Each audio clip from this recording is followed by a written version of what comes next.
کہ مہدی جیسا امام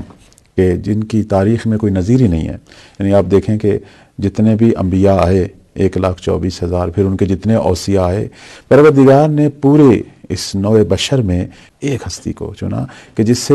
شرق و غرب کی اپنی حکومت جو ہے زمین کی اسے اللہ تعالیٰ نے دینی ہے۔ اور پھر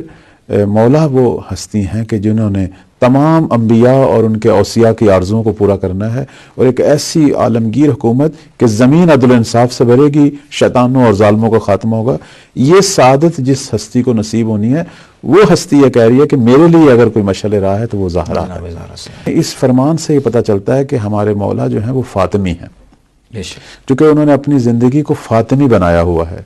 تو آج ایام فاطمیہ میں آیا ہم یہ پیغام نہیں رکھتے مولا کے اس فرمان سے کہ جب ہمارا امام فاطمی ہے اور بی بی فاطمہ کی راہ و روش پہ چل رہے ہیں اور ان کی سیرت کو اپنا رہے ہیں، تو آج جو ہم اپنے امام کے امتی ہیں، ان کی رعایا ہیں، ان کی رعیت ہیں، تو آیا ہم جو ہیں وہ فاطمی نہ بنیں؟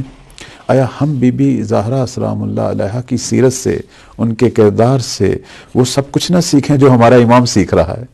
اگر ہمارا امام فاطمی ہے تو ہم مہدی کی امت بھی فاطمی ہیں، یعنی اگر ہمارے امام کی یہ پہچان ہے کہ وہ زہرائی ہے، وہ فاطمی ہے، تو ہماری بھی یہ پہچان ہونی چاہیے